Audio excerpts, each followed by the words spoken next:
من الشيطان الرجيم بسم الله الرحمن الرحيم رب اشرح لي صدري ويسر لي أمري واحلل عقدة من لساني يفقه قولي صلى الله عليك يا سيدي ويا مولاي يا أبا عبد الله صلى الله عليك يا ابن رسول الله يا رحمة الله الواسعة ويا باب نجاة الأمة غريب يا مظلوم كربلاء يا ليتنا كنا معكم سيدي فنفوز والله فوزا عظيما.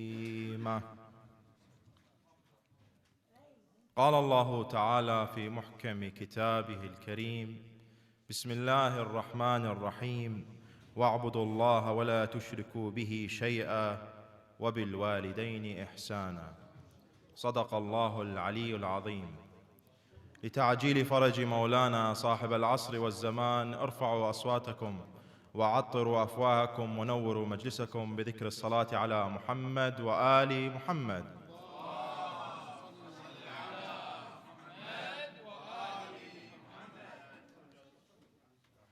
The Holy Quran, which is the miracle of Rasulullah, it's the miracle of the Prophet, in which Allah Azza wa Jal challenges the disbelievers many times to even come up with one chapter or verse from this Quran.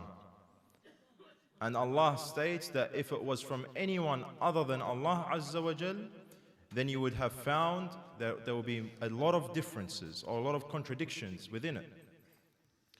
And the Quran itself, and Allah Azza wa Jal, as I've been mentioning over the last couple of nights, recommends and stresses the point of what? Of reflecting, of analyzing these verses, why these verses came down, what was the context behind these verses. When it comes to the topic of tonight, which is Birrul Walidain, you find that whenever Allah subhanahu wa ta'ala mentions وَبِالْوَالِدَيْنِ إِحْسَانًا, it comes directly after him stating to worship Allah and worship Him alone, without having any partners with Him. Many times, many verses, وَقَضَى رَبُّكَ أَنْ لَا تَعْبُدُوا إِلَّا إِيَّاهُ وَبِالْوَالِدَيْنِ إِحْسَانًا وَاعْبُدُوا اللَّهَ وَلَا تُشْرِكُوا بِهِ شَيْئًا وَبِالْوَالِدَيْنِ إِحْسَانًا, and many other verses. So tonight, this is going to be our topic, and what's important to know that the Quran and the words of Allah, nothing that's in them is without purpose, without reason. And it's not necessarily the number of times that Allah subhanahu wa ta'ala mentions the fact that we need to be good to our parents. It's the link, it's the connection between worshipping Allah, A'budullah, without any partners, and to be good to your parents. Because Tawheed itself, the monotheism, is the core fundamental of Islam. It's the most important thing in our religion. And so there must be a reason for that association and that link between the two. Is Allah subhanahu wa ta'ala just trying to say your parents are a significant part of your life, that you need to value these people? Is that all He's trying to say? These are two of the reasons. However, they are not the only reasons. وَاعْبُدُوا اللَّهَ وَلَا تُشْرِكُوا بِهِ شَيْئًا, and worship Allah and do not take partners with Allah. The first concept is the worship of Allah Azza wa Jal. What does it mean to worship Allah? To worship Allah only? Because when Allah subhanahu wa ta'ala states to worship Him, the basic meaning from worship is obedience.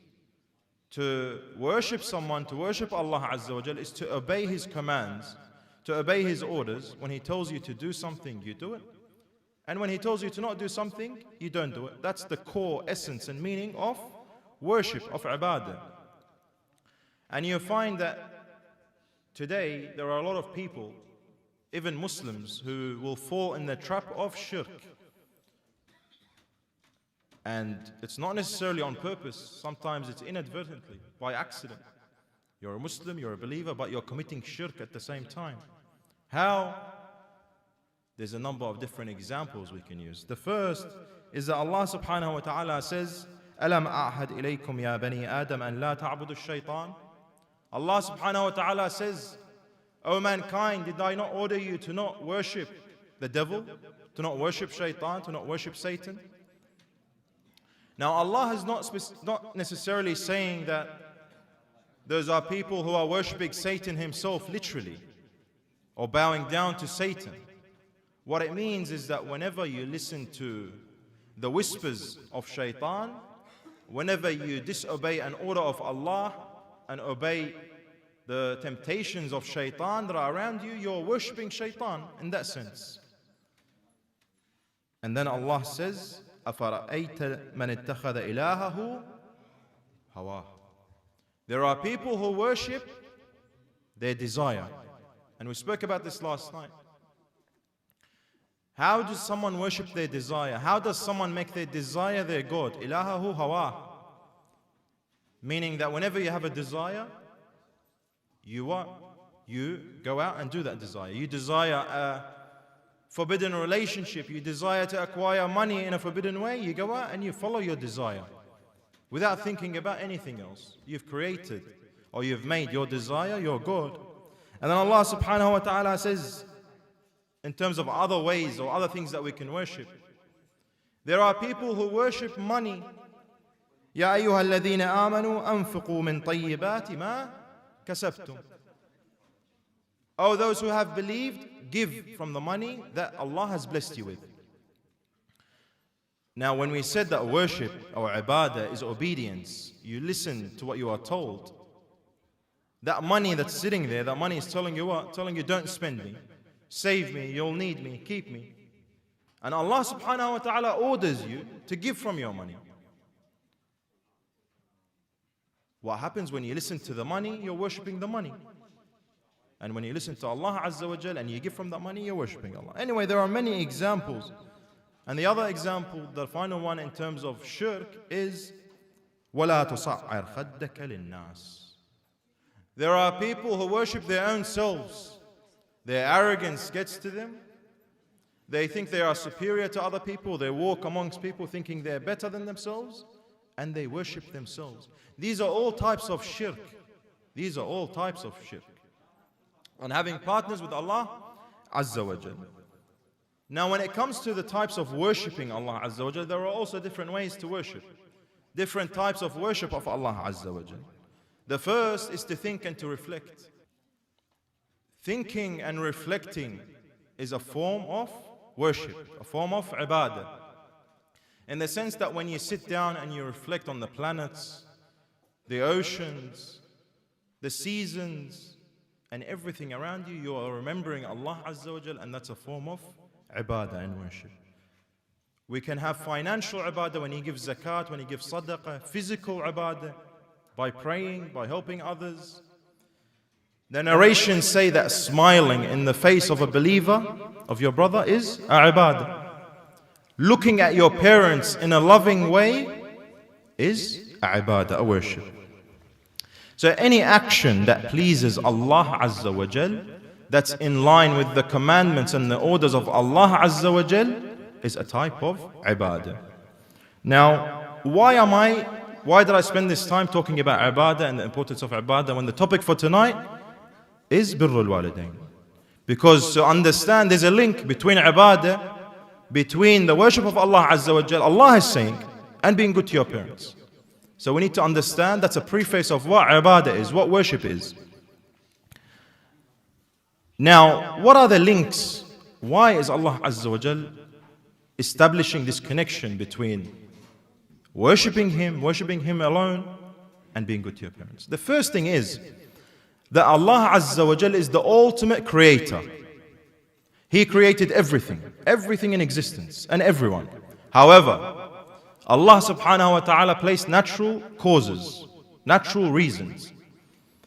Allah created us, however, our reason for existence are our parents, your mother and your father, are the natural reason for you to exist. Allah created you, but they're the reason that you existed. Just like the farmer, Allah subhanahu wa ta'ala creates the tree, but the farmer, he plants the seed, he puts the soil on top of the seed, and he waters the seed, and then the tree comes out. Allah created the tree, but the farmer was the cause, the natural cause. So your parents are the natural reason, the natural cause for your existence on this earth. They're the reason that you are here. And the reason that this is important is because there are some people who, with today's trends, the pro-choice, and a part of that pro-choice movement was what? Why did my parents give birth to me? There's people that say, they blame their parents. This world is full of evil and corruption and hardships, and my parents gave birth to me. They're the ones that brought me to this earth, and they blame their parents, and they have what? Hatred towards their parents for bringing them to the earth. The first thing is to understand that yes, your parents got married and your parents were the natural reason for you to exist, but Allah subhanahu wa ta'ala was the one who decided. He is the ultimate creator. The other reason is that there are people who will say, what has my father done for me? He's not giving me money, he's not taking me out, he doesn't spend time with me. My mother doesn't say nice things to me, for example. She doesn't help me. So why should I respect them? Why should I be nice to them?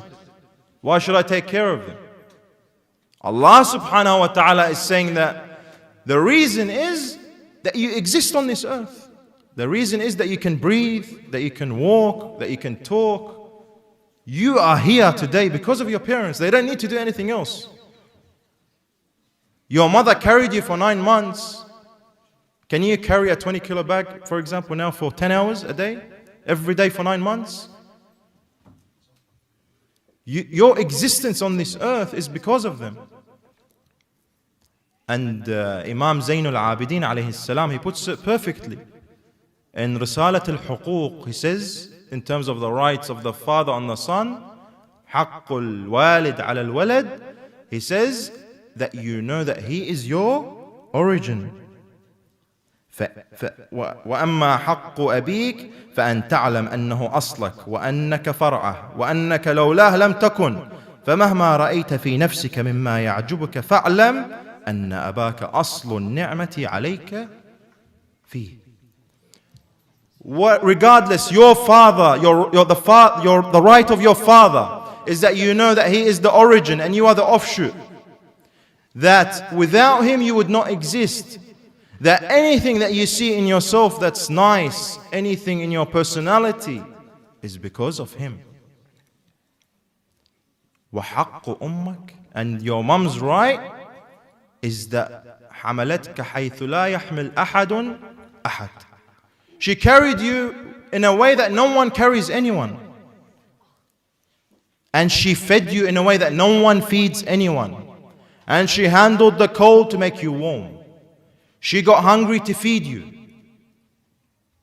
Just your core existence, just your bare existence is enough for you that you will never be able to repay your parents until the day you die. No matter what you do, no matter how good you are, you will never be able to repay just your birth. And then putting up with you when you are a small child. That's the first link. Now the second link between وَاعْبُدُوا اللَّهَ وَلَا تُشْرِكُوا بِهِ شَيْئًا وَبِالْوَالِدَيْنِ إِحْسَانًا is that Allah subhanahu wa ta'ala in His divine mercy as the creator, He creates everyone. He creates all these human beings and He continues to bless them. Whether they are Muslim, they are non-Muslim, they do good, they do bad, they're evil, they still have the blessings of Allah from His mercy. Because they still have life, they still have health, they still have wealth and possessions. That non-Muslim who is sinning, his heart is beating by the will of Allah Azza wa Jal, by the blessing of Allah Azza wa Jal. And Allah blesses without expectation, without expecting the favor to be returned. In the same way that your parents or our parents give us with no expectation in return. When your mother is dressing you as a child, when she's feeding you, when she's taking care of you, when she's putting you to bed, when she's staying up at night with you when you're sick, when your dad goes out and stays the late nights working so he can provide for you, he's not thinking, all right, I'm going to do this and he's going to grow up and he's going to pay me back. All right, I'm going to put a list down, I've spent this. My son's going to grow up and pay me back. No expectation. They don't want any return of the favor. So that's the beautiful link and relationship that's between the parents and the sons and the daughters. Another thing that I thought of is that Allah subhanahu wa ta'ala, the most beneficent, the most merciful, Ar-Rahman Ar-Rahim, says that in the Quran, He says, إِنَّ اللَّهَ يَغْفِرُ الذُّنُوبَ جَمِيعًا إِلَّا أَن يُشْرَكَ بِهِ. How does that relate to our topic? وَاعْبُدُوا اللَّهَ وَلَا تُشْرِكُوا بِهِ شَيْئًا وَبِالْوَالِدَيْنِ إِحْسَانًا. So then what does that mean? How can we take any meaning from that? That shirk, that sin that Allah subhanahu wa ta'ala does not forgive. Being bad to your parents, or عقوق الوالدين, is on a similar level. It's very similar in the eyes of Allah Azza wa Jal. Now, وَبِالْوَالِدَيْنِ. What's walidain? What does it mean? As I said, it simply means those who gave birth to you, or those who are the reasons for your birth. Whether they are Muslim, whether they are non-Muslim, your dad's good, your dad's bad, he's corrupt. The fuqaha say if he's a fajr, if he's evil, regardless of what they are, what they do, you still have to have ihsan. You still have to be respectful. You still have to be nice to them, take care of them, regardless of who they are, what they do, Muslim, non-Muslim. And what is ihsan? This word we've been using it. وَبِالْوَالِدَيْنِ إِحْسَانًا. What is ihsan? Imam al-Sadiq alayhi salam gives us a definition. He says, أن تحسن صحبتهما وأن لا تكلفهما إن يسألك شيئا مما يحتاجان إليه وإن كانا مستغنيين. He says that you accompany them nicely, and that whenever they ask you something, you don't hesitate. Regardless of if they're capable, they have the ability, regardless of they're poor or they're rich, you provide for them regardless. Ihsan is absolute and complete goodness, care, compassion, respect. It encompasses everything. Bir and ihsan are two words that you find it's hard to find meaning in one word. It just encompasses so much different meaning of goodness. And Allah subhanahu wa ta'ala makes it clear in terms of there's a difference between ihsan and bir and ta'ah and obedience. Because Allah subhanahu wa ta'ala says in the Quran, Bismillah ar-Rahman ar-Rahim, وَإِن جَاهَدَاكَ عَلَىٰ أَن تُشْرِكَ بِمَا لَيْسَ لَكَ بِهِ عِلْمٍ فَلَا تُطِعْهُمَا وَصَاحِبْهُمَا فِي الدُّنْيَا مَعْرُوفًا. He says, when they ask you, not ask you, وَإِن جَاهَدَاكَ, if they strive and they struggle and they fight for you, with you, to believe in another God with Allah, then don't obey them. There's no ta'ah here. وَصَاحِبْهُمَا فِي الدُّنْيَا مَعْرُوفًا. But still, even when they ask you to have another God with Allah Azza wa Jal, be nice to them. Still have the ihsan. Still maintain that bir. And do our parents ask us to have shirk with Allah Azza wa Jal? Our parents ask us to pray, to fast, to be closer to Allah Azza wa Jal. The complete opposite. Then the fuqaha say that if you are praying a mustahab salah and your mother or father ask you for a glass of water while you're praying, you stop your prayer and you go and you get them a glass of water and go. Because that salah is mustahab, but the ta'ah of your parents is a wajib, and the wajib overcomes the mustahab. And when it comes to your mothers and your fathers, if your mother, now you have to be obedient to your parents.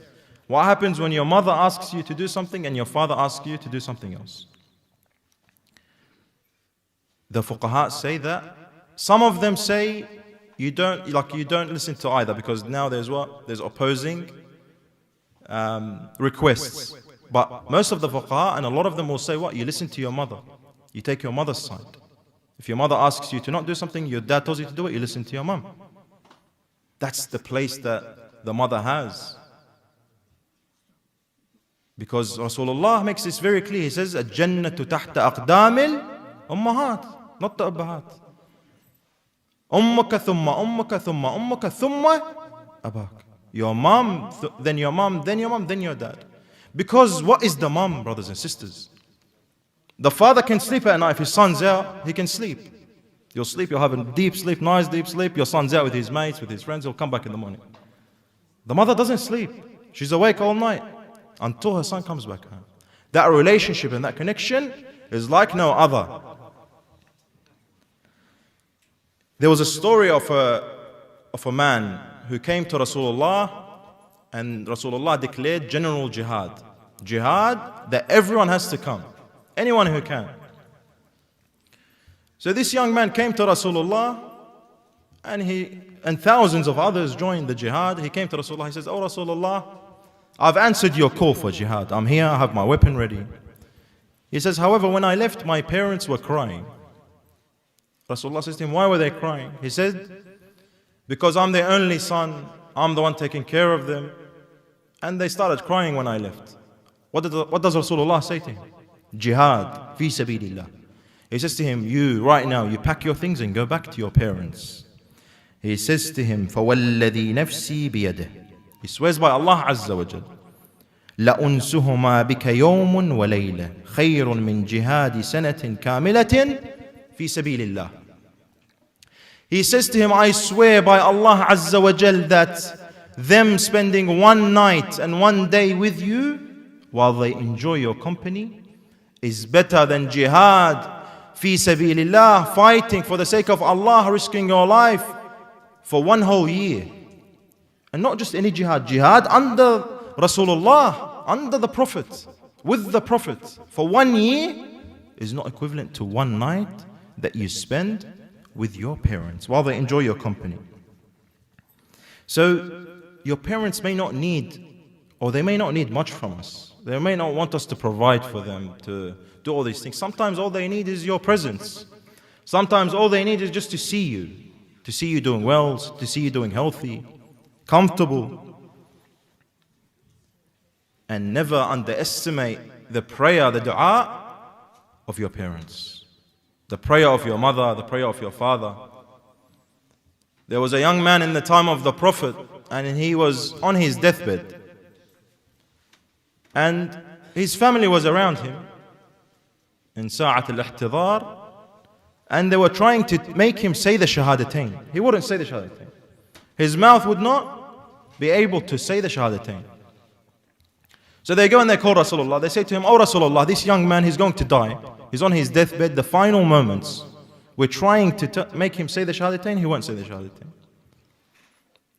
Rasulullah comes to him. He says, "Say the Shahadatain." He's not responding. He's awake. He can see Rasulullah. Something's holding him back. He asks him again, "Say the Shahadatain." Nothing. 3 times he asks him. And then Rasulullah looks at the people around him. He looks at the family. He says, "Does this young man have any parents here?" His mother comes forward. She says, "Yes, Rasulullah, he's my son." He says to her, "Do you have a problem with your son? Is there an issue with your son?" She says to him, "Yes, he's hurt me in his life, and I'm not happy with him." Rasulullah says to him, "Forgive him." She says about Rasulullah, he says, "You have to forgive him." She says, "If you're happy, if that's what you want, then I forgive him every sin and everything that he's hurt me." And then Rasulullah makes the angel of death wait so that he can have this conversation. As soon as she forgives him, he says, "Ashhadu anna la ilaha illallah wa ashhadu anna Muhammadan Rasulullah."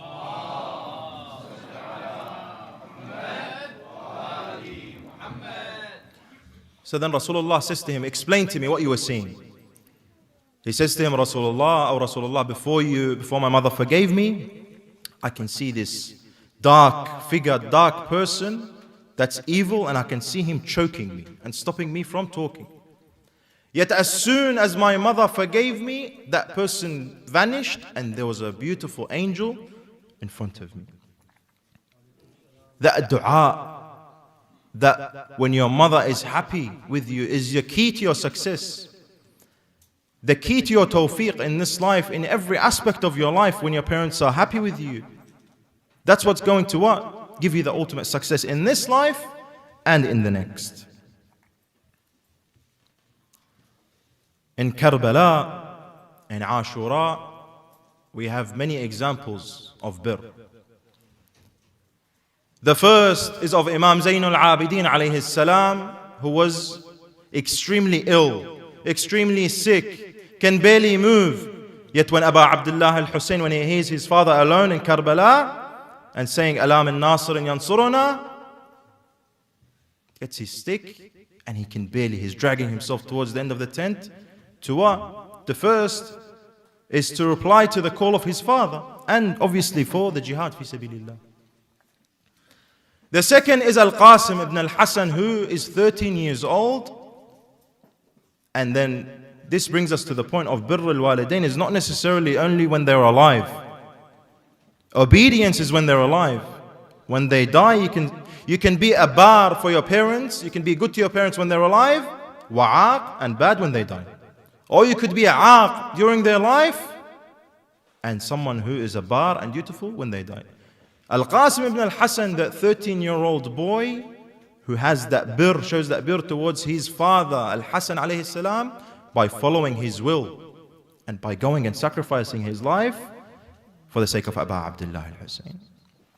And the third, which is who tonight is dedicated to, is Ali al-Akbar, who was the most closest resemblance to Rasulullah in terms of the way he looked, the way he acted, and his logic. And narrations say that everyone on the day of Ashura, some narrations say that everyone came to Abu Abdullah al-Hussein. They asked for permission to fight, and Abu Abdullah gave them the permission, except Ali al-Akbar. He stands in front of his father and he starts crying.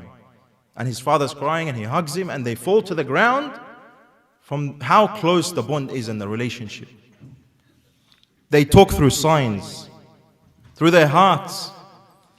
And then when Ali al-Akbar goes out to fight those enemies of Allah, who's in the tents? And his father's eyes are on him. His mother Layla, her eyes are on the face of Abu Abdullah al-Hussein. She's looking at his expressions. Are they good? Are they sad? To know whether her son is still alive or is in danger. Look at the heart of the mother, brothers and sisters. And then when Abu Abdullah al-Hussein's face and his expressions change, she says to him, "Oh Abu Abdullah, what has happened to my son?" He says, لَقَدْ خَرَجَ إِلَيْهِ مَنْ يُخَافُ عَلَيْهِ مِنْهُ. He says, someone has come out who you would be frightened from, or would be scared about his life from. Go back and make dua for him.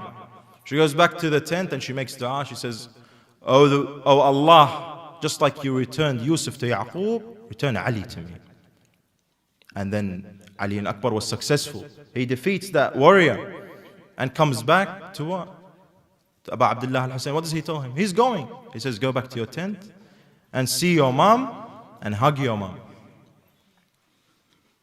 And then he goes back out, and he's that closest resemblance to Rasulullah, khalqan wa khuluqan wa mantiqa, is what? Is cut up piece by piece by the enemies of Allah. Inna lillah wa inna ilayhi raji'un. May Allah Azza wa Jal make us from those who are dutiful to their parents in their life and continue to be dutiful to them after they pass away. May Allah Azza wa Jal prolong the lives of our parents, and may He have the mercy on those who have passed away.